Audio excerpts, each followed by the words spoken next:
Comienza Este libro está muy vivo, el programa de Color Comunitaria en el que encontrarás el libro de tu vida.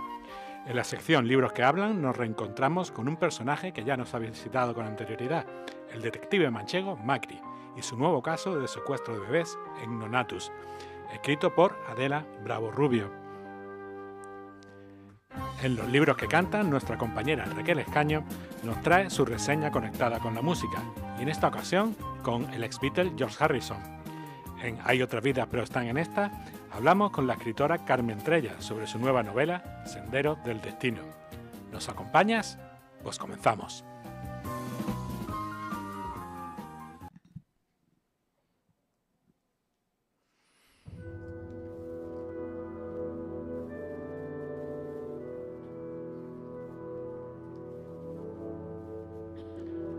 Macri va a verse envuelto en uno de los episodios más negros de la historia de nuestro país: el robo de niños para darlos en adopción, hecho que se extendió hasta los años 80 del pasado siglo XX. Nos hará viajar por ciudades y localidades de nuestro país, de las que conoceremos cosas inéditas que dejarán asombrados. Con el ánimo en suspense, iremos conociendo hechos terribles, momentos duros y otros muy emocionantes. Todo ello contado con ese humor manchego que caracteriza a nuestro personaje, Macri, un detective manchego. Los libros viven cuando hablas de ellos.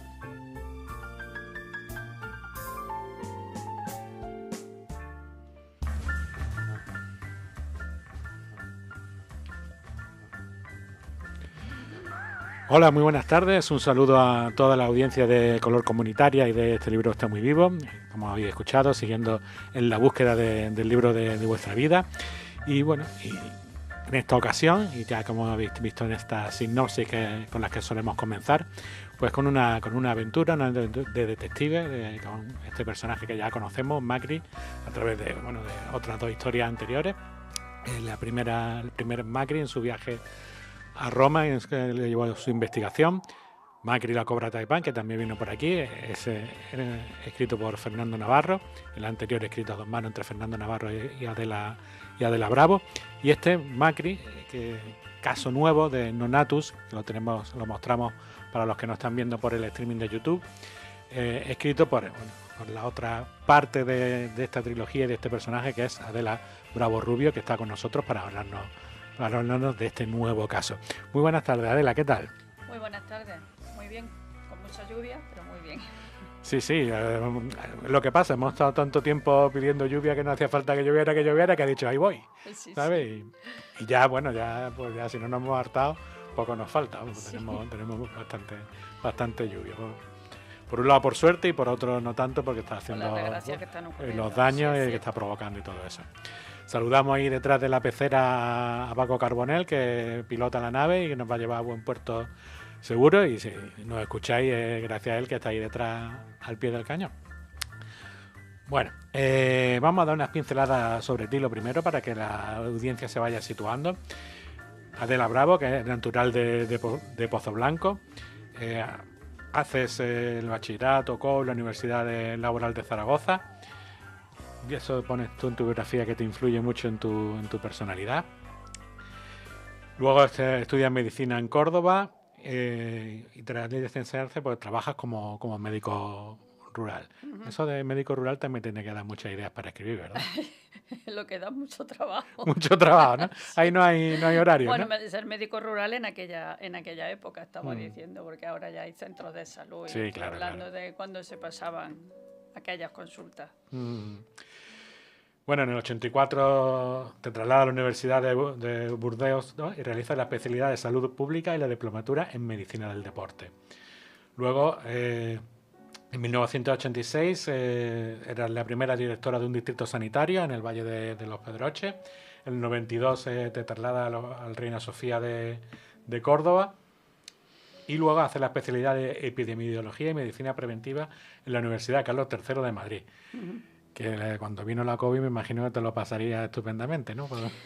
Bueno, la verdad que en el COVID yo estuve colaborando con mi centro de salud durante casi 2 años y fue un un revivir, ¿no? Yo estuve encerrada en casa, pero en realidad aquello a mí me dio la vida, porque yo ya estaba jubilada, recién jubilada, y estuve 2 años pasando consulta telefónica y en contacto con mis compañeros, y yo no tengo sensación de vacío porque fueron 2 años para mí muy gratos. Muy grato, ¿no? Luego ya en 2006 te trasladas aquí a Málaga, al que antes era Carlos Haya, que lo seguirá siendo, se le seguirá llamando así mucho tiempo. Yo creo que siempre hasta será que Carlos Haya. Sí, hasta que las generaciones que Exacto. pues vayamos pasando y vengan gente nueva, pues entonces ya pues a lo mejor se olvida, pero los demás lo tenemos grabado a fuego en la cabeza y con el hospital regional no nos ubicamos. Pero el nombre solo de hospital regional. Sí, yo no sé, todos los nombres se conoce por tal y sobre todo eso, las generaciones le dicen Carlos Haya y ya está. Y no... Bueno, dice aquí en tu biografía que eres aficionada a la lectura desde muy pequeña y bueno, pues tus grandes aficiones que son, además de leer, por supuesto, cantar. No sé yo si te tendremos que hacer cantar o algo. ¿Qué? Otro día. ¿Otro día mejor? Otro día. Pintar, escribir y viajar. Sí. Así. Y bueno, escribir, vamos a hablar de tu literatura. Viajar, vamos a hacer un pequeño viaje mientras hablamos del libro, porque la verdad Viajamos que... con Macri. Yo con Macri es que viajo mucho también. Sí. No. Bueno, si hiciéramos un recorrido por los sitios por los que él ha estado, yo creo que sale ahí una guía de viajes curiosota, ¿eh? Es que es maravilloso porque a los personajes te los puedes llevar por donde tú has estado o por donde no has estado, te lo puedes inventar también, ¿no? Pero es que para mí es maravilloso en el Macri primero, que viajó prácticamente por toda Europa, toda la Europa en la que yo había viajado, o sea que lo que estás contando lo has visto, entonces hacer viajar a tu personaje o vivir en sitios que tú has visitado, para mí es muy, muy bonito, muy bonito. Y si no, también es otro que tú has dicho, y en los que no, o los que te gustaría estar, te los imaginas y lo llevas a él y ya estás como si uno hubiera estado, ¿no? Sí, claro, pero es mucho más bonito pues imaginarte en sitios en los que has estado, pues colocas al personaje y ahora tú le haces que haga lo que tú no has hecho, claro. Qué bonito la literatura para eso, ¿eh? Sí, claro, la literatura es que es una ciencia. En realidad es una ciencia, aparte de un arte, porque te permite, pues eso, desarrollar muchas facetas que ni siquiera a lo mejor tú sabías a veces, ¿verdad? Sí, es así. Estamos con este Nonatus, este nuevo caso de Macri, situándonos en una temática que, bueno, antes estábamos un poco hablando fuera de micrófono, que ha tenido momentos en que sí hemos tenido noticias de las cosas que han pasado, pero luego se olvida, pasamos un poco de puntilla y tal, como el caso de los bebés robados en las maternidades, en el momento que nacen, para darlos en adopción, por supuesto sin consentimiento de la madre, diciéndole bueno que el niño o la niña había nacido muerto. Y bueno, que ha estado ocurriendo pues hasta hace muy, muy poquito. De hecho, el robo que es protagonista de esta historia de Nonatus, pues tú lo sitúas en el año 82-83 aproximadamente, y bueno, algo como muy, muy reciente. ¿Cuál es tu primer contacto con esta historia de los bebés robados? Yo ya comento en el libro, creo que en el prólogo, que es un tema que me ha preocupado siempre porque como profesional, y yo he trabajado en un pueblo, pues los niños, los prohijados, los niños fuera de la familia, pues bueno, en un pueblo así el médico, el notario y el maestro son los que más saben de las vidas íntimas de... Entonces yo como médico he visto un par de casos que hasta después, que no me da cuenta evidentemente, en el momento en que tú estás viviendo una cosa y está ocurriendo a la vez, no se sabe. Cuando se empezó pues a hablar esto en programas de televisión y empezaron las madres a contar cómo había sido, sobre todo cuando empezaron las madres a contar cómo había sido en las televisiones y demás, empiezas a reflexionar y dices, me suena muchísimo esto, me suena mucho y de primera mano. Y claro, te das cuenta que has estado viviendo cosas como en tantas otras cosas en la vida, que has vivido cosas que te han pasado desapercibidas, Entonces yo ya mi interés fue... Pues no puedo investigar, no tengo pruebas porque pruebas de eso solo las encuentra Macri.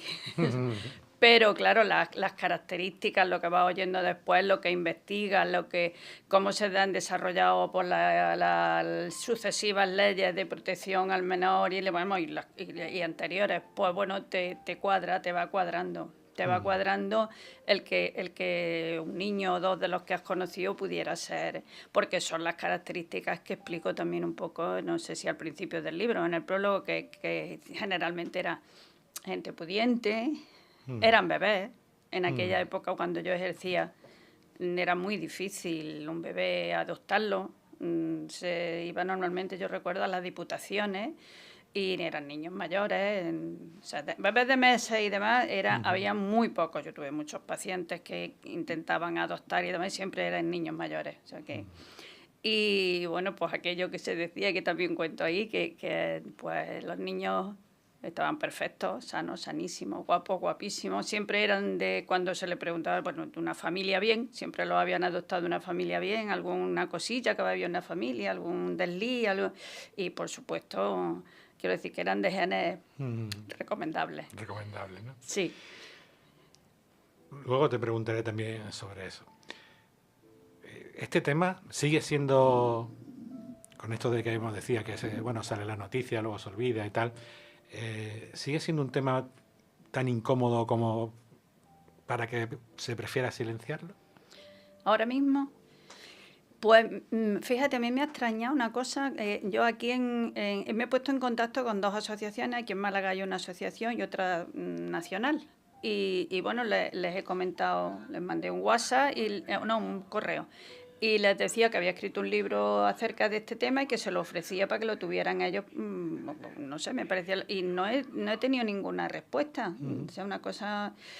Yo no sé, bueno, la verdad es que en cuanto a publicidad y programas y demás, no salen ya como en aquella época cuando explotó el tema. Boom, pero después ha desaparecido. Exactamente. Pero a mí me consta que hay vídeos y que siguen buscando, pero los que ya están, digamos, los que ya una madre lo ha contado, siguen en la brecha, digamos, pero casos nuevos así que salgan, el último creo que fue en el 93, como te comentaba, y no. Pero eso sí que es una percepción, ya digo, en los medios, ni en Instagram, no estamos en eso ahora, no parece que sea un tema. Y sin embargo, pues bueno, los niños robados tienen una edad en la que están todavía en este mundo, que no estamos hablando de personas como la memoria histórica, por ejemplo, ¿no? Que busca a mi abuelo personas mayores, que si es su padre, ya los hijos, no, en este caso son hermanos, hermanas. Y familia y los propios padres que probablemente estén vivos también. Incluso, sí, pero a lo mejor los padres no más mayores, pero por eso te digo que, y salvo algún que haya una noticia, pues en tal sitio una madre dijo, pero últimamente no se oye. Yo no he visto ningún artículo reciente, ni ningún comentario reciente, ni. Yo tampoco, por eso te lo he comentado, ¿no? Me resultaba que por qué se olvida, ¿no? Estamos también ahora con el tema de los abusos en la iglesia, que está como en el candelero también, y luego hay otros temas como estos que también son muy fuertes y que no. Claro, hubo una propuesta de ley, yo creo recordar, de 2023, que está pendiente todavía y que se espera que se realice en breve. Eso se esperaba también el año pasado. Pero bueno, ahí está. Quiero decir que a toro pasado ya de la conmoción social y demás, la ley de indemnización, a ver si me sale la palabra, a las familias que han, pues no acaba de tomar forma. Eso queda ahí todavía, pero sí que a partir de 2023 creo que hay una propuesta y está pendiente de esto, o sea que las autoridades esto va siempre un poco detrás de, sí, pero alarma social y tal es muy puntual. Sí. Hablando de normativa, de cambio legislativo, aquí en Macri durante la investigación, bueno, pone sobre la mesa, ¿no?, un cambio legislativo que se produjo en 1983, una reforma legal, sí, que cambió el escenario, ¿no? Y bueno, se pasa de lo que dice ahí en el libro, de la renuncia voluntaria que había en la época franquista, a que se hagan las cosas de otra manera. Transcribe Macri parte de su investigación y dice: tras los comprobados abusos cometidos en las décadas anteriores, la España constitucional reguló reguló la adopción en monopolio público y se blindó contra el odioso tráfico de niños en aquellos años. En 1987 se produce la decisiva reforma del Código Civil que fundamenta todo nuestro sistema actual de protección de la infancia. 1987, eso es hace un cuarto de hora, como quien dice, ¿no? Entonces, claro, evidentemente antes de esta reforma legal era legal hacer eso que se hacía. Claro, es que y ahora, entonces la pregunta es, ¿lo que es legal es siempre justo? No, bueno, eso lo sabemos en esto y en muchas cosas. Claro, es lo que comentábamos antes. Salimos de una dictadura, entramos en una democracia, pero la democracia es joven, inexperta y tambaleante, en el sentido de mucho que hacer y poca experiencia, ¿no? Entonces, pues se quería proteger, pero ni había personal adecuado, ni se pone por delante las leyes, pero luego hay que desarrollarlas, se necesitan profesionales, como en muchísimas otras cosas. Entonces, por eso llegamos al 87 y luego se transfieren las competencias a las comunidades, nuevo personal también, y en todo este barullo y en todo este mal revuelto, si la organización está también estructurada como yo explicaba ahí, porque eso sí, realmente yo no he hecho mucho hincapié en las legislaciones sucesivas porque está a golpe de tecla en Internet, porque yo lo que he tratado en este libro fundamentalmente es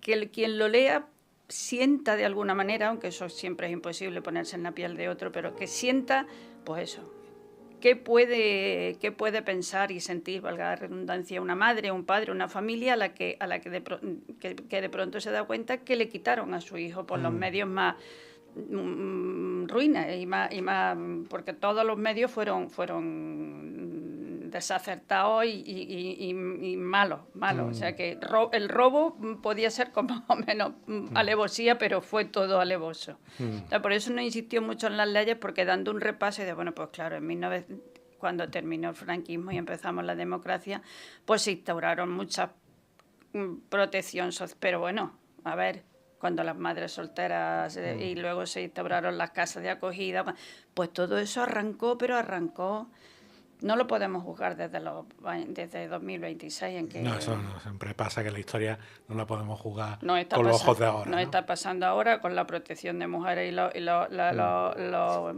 estos machistas, los atentados machistas, que bueno, pues por mucho que se ponga, vemos que no para. ¿Y por qué? Pues porque tendrá que algo... Sí, algo sale mal. Algo se está haciendo mal. Una de las partes que más me gustan a mí de la novela son la humanidad que hay, sobre todo en muchos diálogos. Hay muchas escenas que Macri está enfrente de su clienta, que le encarga el caso de encontrar a su familia,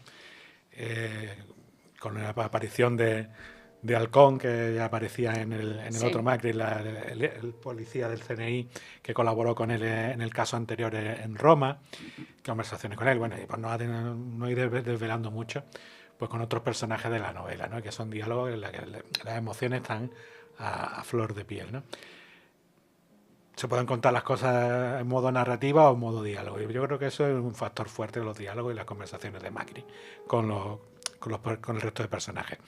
¿Era importante tocar esa fibra sensible? Es que era la intención fundamental, porque lo que te digo, que bueno, la legislación como ha ido desarrollándose y tal, bueno, pues eso ya está a golpe de ratón, pero en realidad la ficción y la novela es para tocar las fibras sensibles, y yo quería acercarme lo más posible a que siente la madre que le roban y que siente la hija que descubre que es robada, y además cómo reaccionan, cómo sienten, cómo son los que han perpetrado o los que han colaborado en ese hecho. Y eso es lo que yo buscaba en la novela.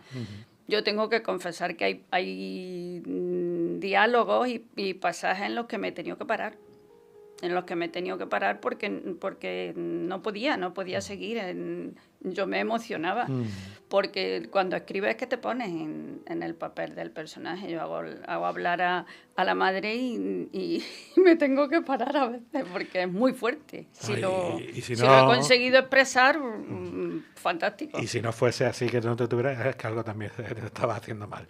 Cuando tú estás escribiendo tienes que sentir esa misma emoción. Si tú no la sientes al escribirlo, mala cosa. Claro, ¿no? pero la puedes sentir y el tema es que si tú me lo comentas y si lo transmites, entonces has conseguido el objetivo. Objetivo No cumplido. cuentas que robaban niños, cuentas cómo se siente alguien que le han hecho esa... Iba a decir un taco, no lo imaginamos. Pero bueno, sí. Hay una parte que en la novela que cuando ya empiezas a desgranar el tema médico, en la que compruebas que el tema de maternidad y todas estas cosas, se nota pues tu propia experiencia profesional y lo que tú has vivido en primera persona, ¿no? ¿Cuánto has puesto de ti misma en la novela? Pues siempre se pone mucho en las novelas. Siempre se pone mucho porque los personajes además te entran en tu vida, Entonces a veces pones más de lo que quieres. Yo he pensado muchísimo. Mira, cuando operaron a mi padre en la Teniente General Noreña, entonces todo se llamaba... Pues yo recuerdo estar en la habitación allí, sentada, y pasaba la monja con una camilla y 6 o 7 niños atravesados en la camilla, solo se les veía las cabecitas, los llevaban a donde estaban las madres a que les dieran de mamá y se los llevaban para allá. Cuando estaba escribiendo le decía, yo a ver si era fácil robarlo y traspasarlo era tan fácil, tengo tantas imágenes de eso, porque claro... había una buena organización, pero es que no era difícil, es que ahora creemos que lo de las pulseritas y la huella cuando nacen, eso tiene 2 días, eso tiene 2 días, y luego por la propia actitud que se tiene frente a un médico, a un especialista que te dice, su niño nació muerto, y dice, pues estaría de Dios, Pues está, claro. Estaría de Dios, porque... No se le cuestionaba. Claro, no se le cuestionaba, efectivamente, pero es que era así. Y es que hace tan poco, que tengo imágenes de cómo ha cambiado no solo la sanidad, por supuesto, sino toda la actitud social hacia determinada. Además, una mujer que se le había muerto un hijo, pues bueno, no, ahora mismo se muere un niño y es una tragedia absoluta. Entonces murió un niño y bueno, pues estaría de Dios, lo que he dicho antes. Había más mortalidad infantil y estaba más normalizado, quizás, no lo sé. Yo veo, hay personajes, los que vienen a lo largo de la trilogía, y viendo leído la trilogía, los personajes que acompañan a Macri en cada investigación han ido cambiando, son distintos, ¿no? Entonces, a mí siempre la Transi, que en la primera novela, Fray, en esta que estamos hablando de Nonatu, o Keanu luego en la Cobra Taipán, tienen personalidad. Yo lo veo que tienen personalidad suficiente como para que le sigan acompañando en otras historias. ¿Vamos a leer más historias de Macri y van a volver a aparecer estos personajes secundarios o no? Es que, ¿sabes qué? Yo ya veo que no tenemos tiempo. Mi intención era hacer otra aventura de Macri, pero se me ha atravesado una musa ahora y estoy en otra cosa. Estoy escribiendo una historia de abuelas, de mis abuelas, porque de repente, y bueno, tiene mucho que ver lo que va recopilando de Macri, además, de repente me he dado cuenta que a mí no me queda ya mucho tiempo, o el que me quede, y no he escrito cosas de mis abuelas, que es escribir también pues, de lo que vivieron en la guerra, de lo que me contaron. Entonces de repente digo, pero bueno, esto hay que contarlo, ¿no? Pero sí, bueno, son personajes muy potentes. Por ejemplo, a Macri le he puesto una secretaria esta vez que le dé el contrapunto. Porque Macri, bueno, el inspector manchego, ya lo hemos dicho muchas veces, investigador, no inspector, investigador manchego, pues bueno, tiene por lo propio de su época, una persona en cierto modo cándida, pero luego muy desconfiada también, tiene esa desconfianza sana de los pueblos, le gusta mucho pues seguir aquellos consejos de su abuela, dice abuela tal, es un pelín machista, cosa que tiene que ir puliendo, porque bueno, pues porque es de la época que es, y no podemos engañarnos. Entonces, el ponerle una persona de contrapunto como esta África, que no vamos a desvelar mucho cómo es, pero claro, yo creo que le viene muy bien a su personalidad y a que vea el mundo que él está deseando, porque si una cosa tiene Macri es la curiosidad, y la poca no le da ninguna vergüenza preguntar. Lo que no sabe lo pregunta y se acabó. En eso es tan verídico, ¿no? Tan veraz, que yo creo que esa personalidad lo mantiene desde el primer Macri, pero claro, tiene que ir evolucionando. El personaje ahora tiene más dinero, pues tiene más contactos, sigue manteniendo su esencia, pero claro, su situación social ha cambiado, y bueno, yo también he querido manifestar eso en el libro, que ha cambiado y que tiene más cosas y tal, aunque cuando llega la hora de la verdad él él dice yo con mi raciocinio y Sí, hasta que no, sí, o sea, sí. que no pierda esa esencia manchega, Sí, además, sí, porque... sí. Y además, ciertas pijadas no van con él tampoco, ¿no? Hay Claro, no, cosas que no van con claro, él. sabe que tiene que hacer determinadas cosas, pero lo razona muy bien. Y luego pues tiene su afán cinéfilo, su afán a la cosa, su gusto por la cocina, pues todas esas cosas que le dan al personaje, Claro. pues Claro, esa marcha, ¿no? su Aunque afán, aunque esté viajando por trabajo, pues ahora vamos a pararnos a tomarnos algo, ahora vamos a disfrutar de la ciudad, Claro. vamos a hacer hasta turismo, se Claro. encarta. Hay que tener un personaje y luego por los que le acompañan son potentes. Bueno, es que claro, tiene... Este libro sí tiene una característica diferente, que es la implicación emocional que tiene Macri en este caso. Porque Sí. en ese caso yo me veo un poquito reflejada también, ¿no? Entonces Macri tiene una implicación emocional por el tema que tratamos y entonces ahí descubre que tiene que controlarse mucho, porque si no caería Claro. en esto. Entonces, No ser riguroso. claro. Bueno, para ir terminando, que ya tenemos que ir terminando la entrevista, ¿dónde podemos comprar el libro? El libro está en Amazon, tanto en formato ebook como en formato papel. Y bueno, pues simplemente entrar en Amazon y yo creo que pidiendo Ononatu o con mi nombre sale directamente. Sale directamente, está comprobado. Tenemos que decir otra vez, Víctor, pues que la portada, el lomo y la contraportada, que es una pieza, es del diseño de mi hijo, que la otra vez lo dijimos, y la corrección, yo es que tengo mucha suerte. Tiene el equipo en casa, ¿no? Un equipo de profesionales. En casa no, están fuera, pero bueno, ahora se trabaja a distancia. Y la corrección y toda la maquetación y de esto del libro, pues lo hace mi hija en sus horas. Ella trabaja en la escuela de arte, o sea que claro, pues lo tengo que decir porque forma parte del libro suyo también. Claro, trabajazo profesional. Somos una pyme. Sí. Pues nada, muchas gracias, Adela. A ti, Víctor, a ti por lo que te he dicho en el libro, porque siempre potenciar la cultura en cualquiera de sus facetas, bienvenida en estos tiempos. Sí, que es lo que nos va a salvar. Exactamente, es lo que nos va a salvar. Pues lo dicho, muchas gracias y bueno, seguiremos atentos para esos proyectos nuevos y de tus abuelas y si sale algo de Macri, pues también y aquí hablaremos de ello. Muy bien, muchas gracias. Gracias a ti. Pues nada, continuamos con el programa y ahora seguimos con la sección de nuestra compañera Raquel Escaño, los libros que cantan.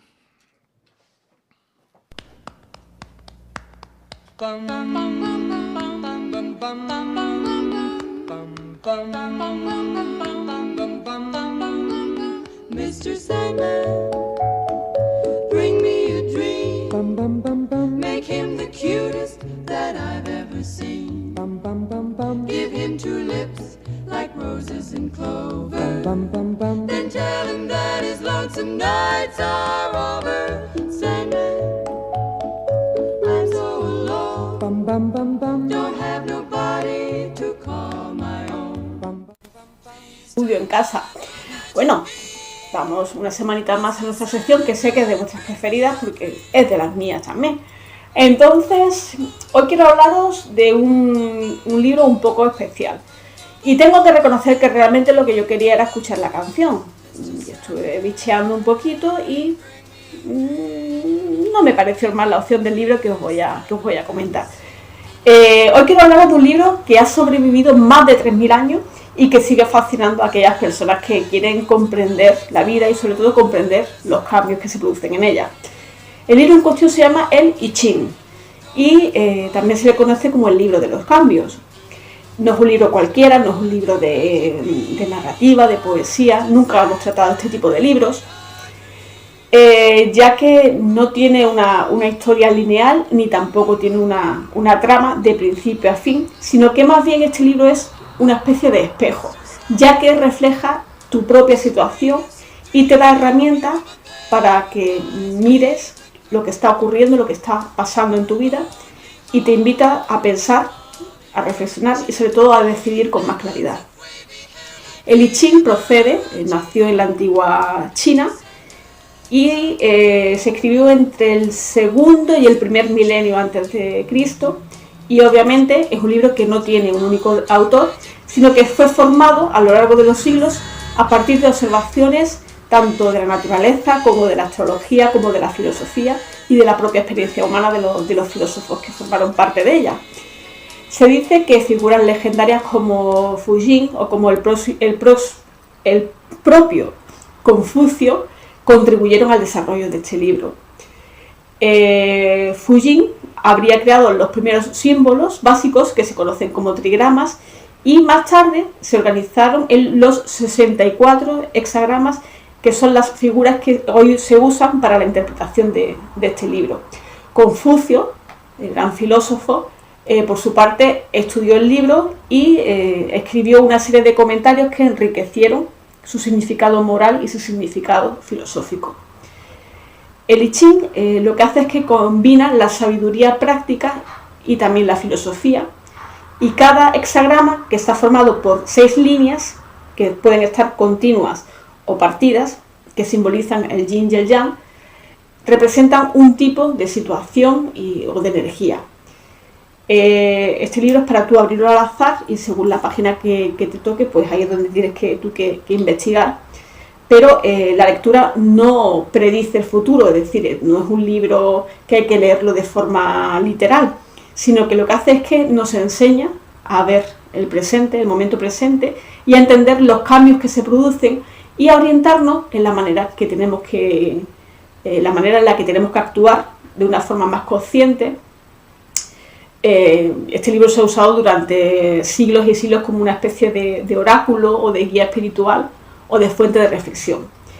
No es de extrañar que este milenario libro haya influido en muchísimos artistas de todas las disciplinas, pero yo quería hablar de uno de los ejemplos quizá más conocidos de este siglo, del mítico de mi Beatles favorito, que es George Harrison.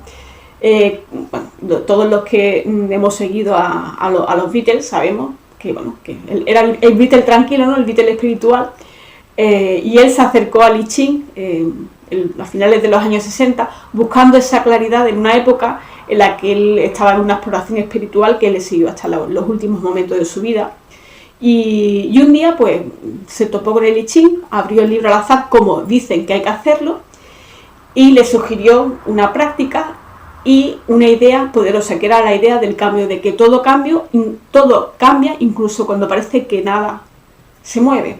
Y esa sensación inspiró una de sus canciones más bonitas, que la compuso él, la cantaron los Beatles, compuesta por él y después él en solitario, que no la voy a decir en inglés, pero en español sería Mientras mi guitarra llora suavemente.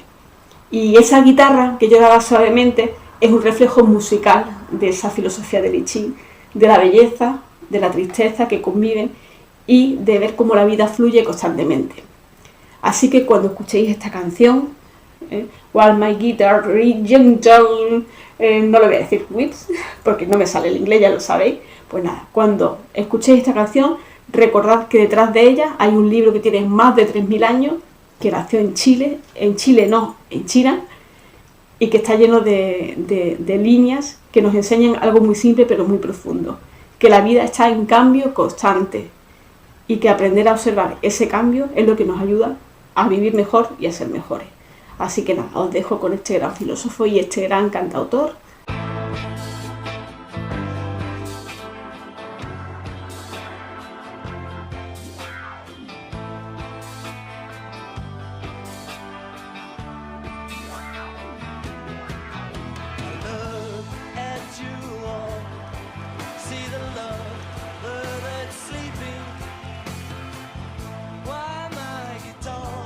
Gently weep.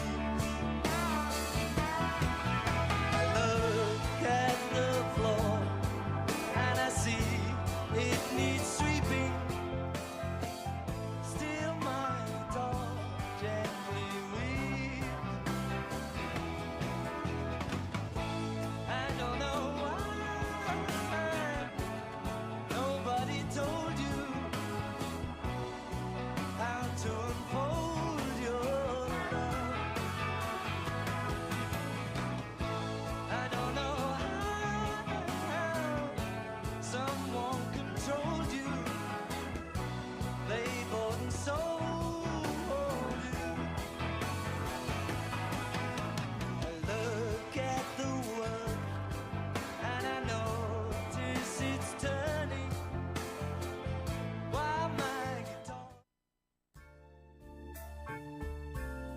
Los libros viven cuando los cantas.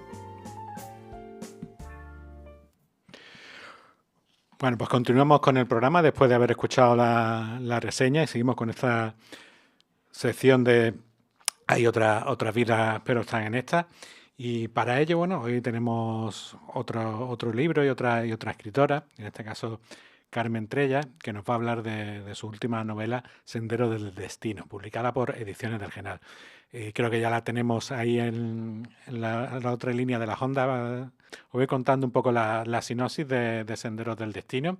Es una novela de ficción con tintes de drama, misterio y giros inesperados, en la que la protagonista, Juana, se embarca en un viaje imprevisto hacia Brasil tras encontrar un pasaporte y un billete de avión. A lo largo de la historia, el lector la acompañará con aventuras emocionantes mientras ella lidia con la carga de su pasado y la difícil situación de su hijo.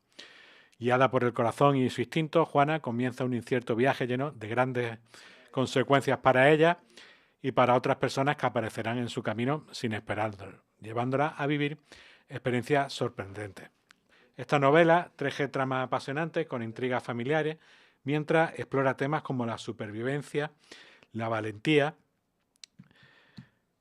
el amor, el destino y la incansable lucha por alcanzar los sueños. En la temática de la que trata la novela, y también vamos a contar un poco de Carmen Trella como autora, en la cual, bueno, pues ha hecho un cambio en su vida. Luego hablaremos un poco con ella de esto, y viendo cómo ella pues transformó su vida, ¿no? De trabajar en el mundo del marketing, desarrollando su labor profesional durante muchos años. Hay un momento determinado de su vida en el que decide cambiar esta situación y, bueno, cambia su profesionalidad y se dedica a dos de sus grandes pasiones en la vida, como ha sido escribir por un lado y la pintura por otro, iniciando una trayectoria literaria de varios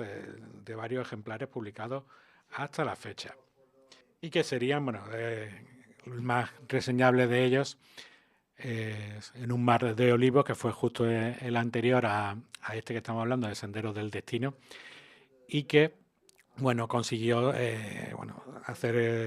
tuvo un gran éxito, mucha trascendencia, y bueno, ha alimentado también esa otra faceta que tiene Carmen en la literatura, que es escribir guiones, hacer la versión del guión cinematográfico de sus libros. En el caso de Un mar de olivos, que era su novela inmediatamente anterior a esta, pues ha dado para escribir, creo que son 8 capítulos de la novela y convertirlo en una serie. Nace ahí, veo yo, una conexión con Juana, que es la personaje que hemos leído en la sinopsis, que es la protagonista de la novela, en el que decide hacer ese cambio radical en su vida.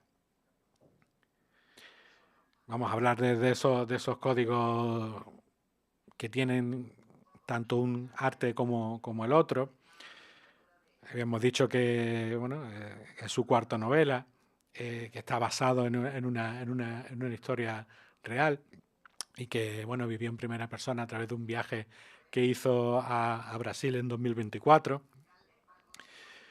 Vemos también que veremos cómo ha tenido un gran éxito la novela, y cuando se ven los rankings de publicación, pues está alcanzando unos niveles muy, muy elevados y se está situando a la altura de autores como Ken Follett o Dan Brown, por ejemplo.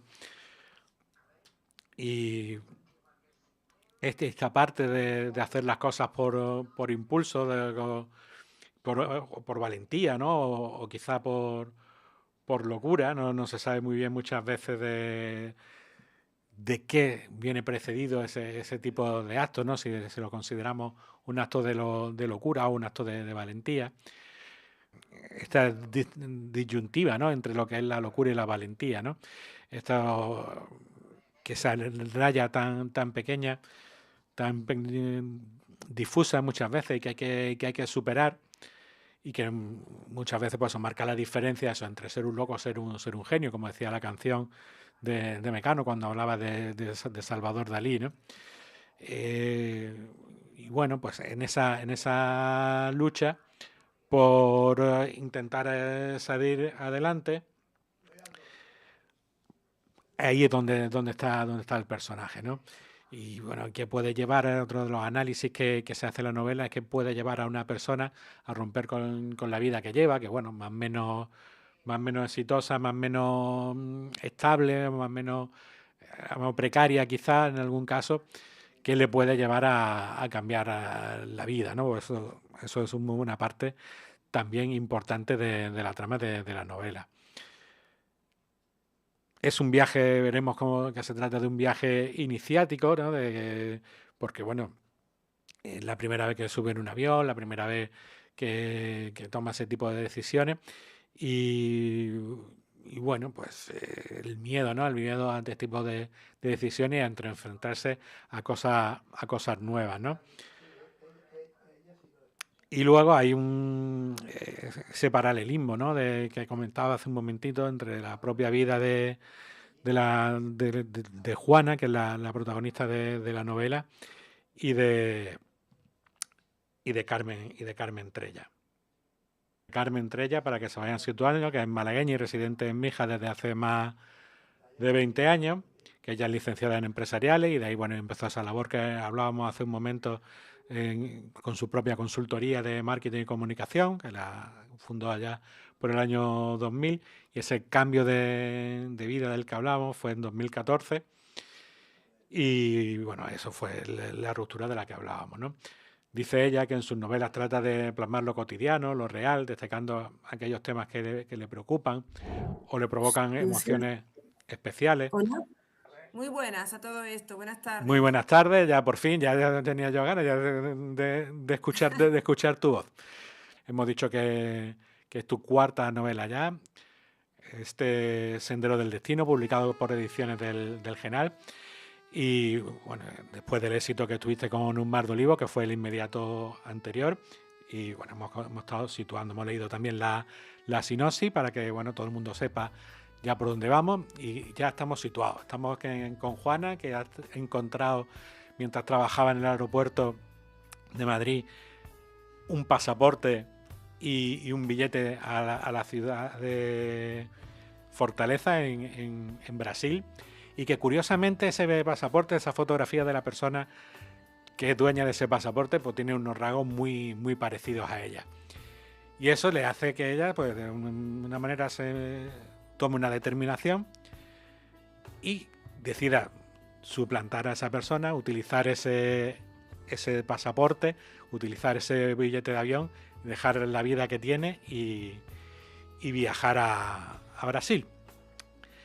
Hemos dicho ahí en tu biografía que en tus novelas tratas de plasmar lo cotidiano, lo real, y que destaca aquellos temas que te preocupan o los que provocan emociones especiales en ti, ¿no? Y destacando el papel de la mujer en diferentes situaciones y entornos, ¿no?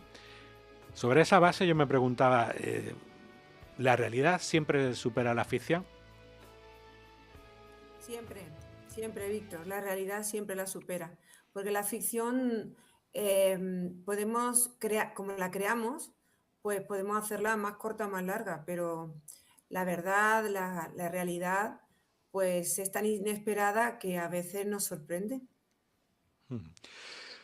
La verdad que sí, que siempre yo mismo en las noticias te ves sorprendido cuando veo una noticia y dices, bueno, pero esto realmente ha podido pasar de verdad.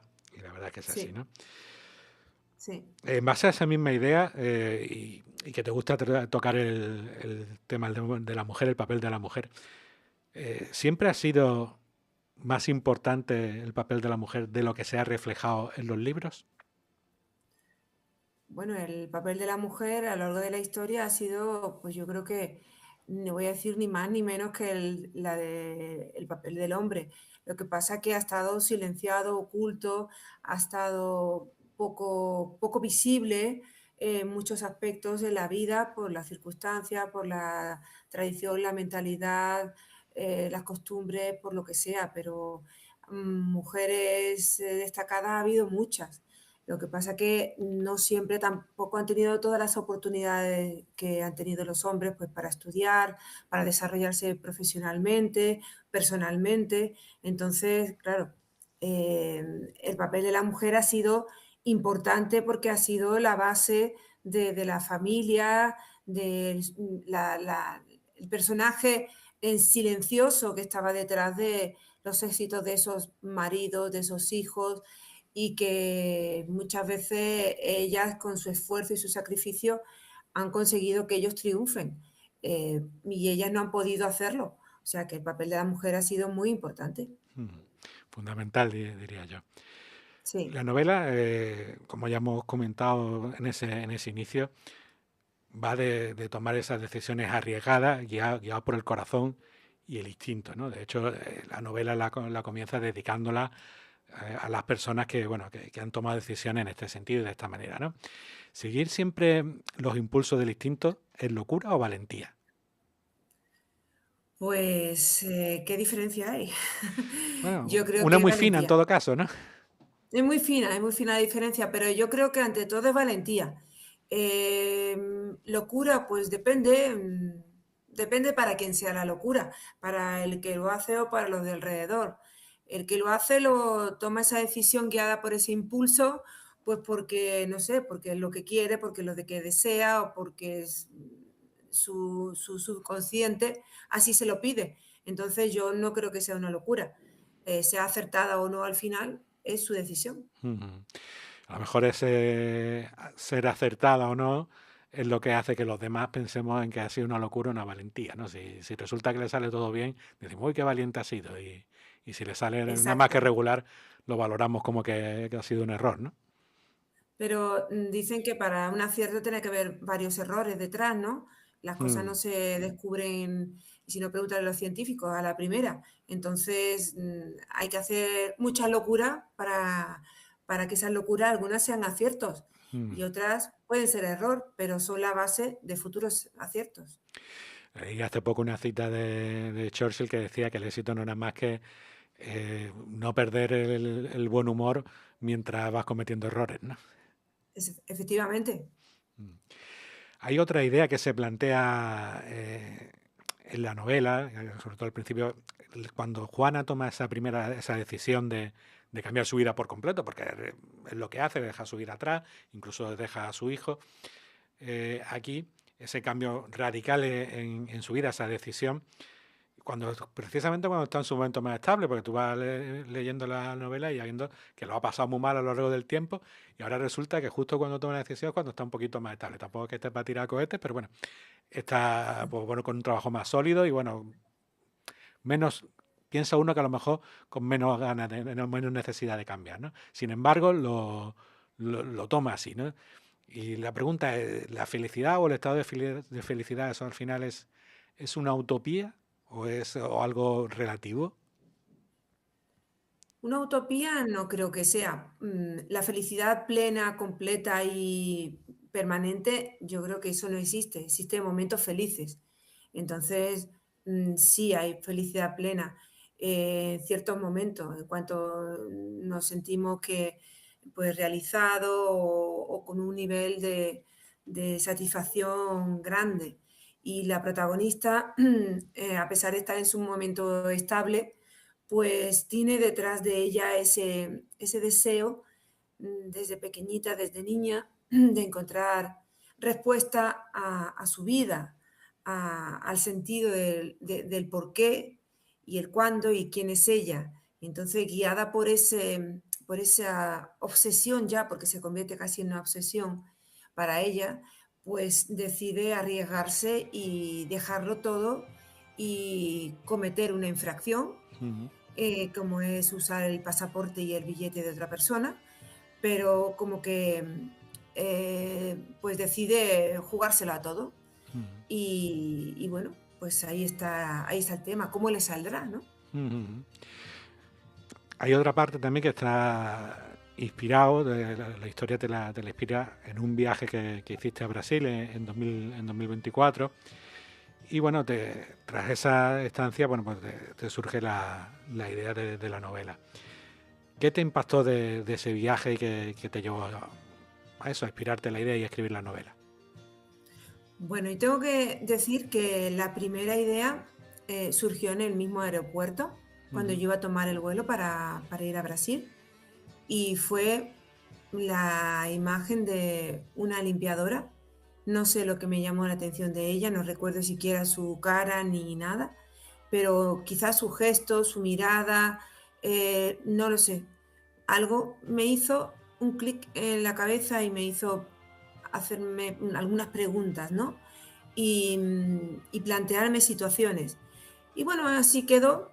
Me fui a mi viaje, fuimos a Brasil, estuvimos un mes por allí visitando familia, conocidos y viví experiencias nuevas, conocí cositas interesantes y a partir de todo eso, mezclado con un poco, bueno, con un mucho de ficción y con algunas vivencias personales que tuve allí y que yo ya también tenía, pues yo ya venía en el avión de vuelta escribiendo mentalmente, por lo menos el guión o la sinopsis de lo que quería que fuera esa novela. ¿Y qué encuentra Juana en su propio viaje? Tú encontraste muchas cosas, no lo acabas de contar. ¿Y qué encuentra Juana en el suyo? En el suyo, pues va buscando su identidad, va buscando respuestas que nunca las pudo tener. Y bueno, va encontrándose con personajes que la van guiando por distintos senderos y la llevan a lugares y a situaciones que poquito a poco va a hacer que se vaya resolviendo esas dudas.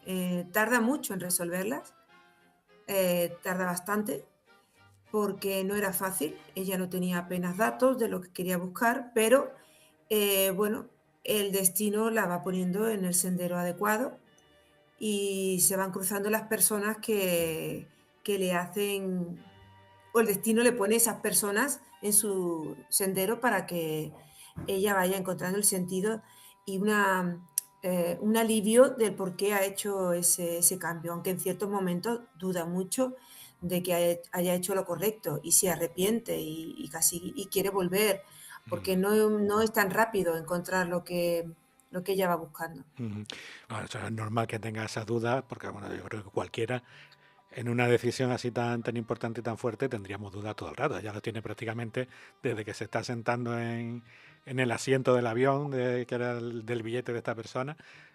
Tiene dudas y es normal que las tenga. Sí, porque su vida había sido muy, muy sencilla, muy plana, sencilla en el sentido de que no había hecho nada especial y había hecho más que sobrevivir y criar a un hijo con una serie de dificultades añadidas. Y entonces no estaba acostumbrada ni a tomar grandes decisiones, ni a arriesgarse, pero hay algo por dentro que la empuja, es más fuerte que toda esa costumbre que ella tiene en su vida.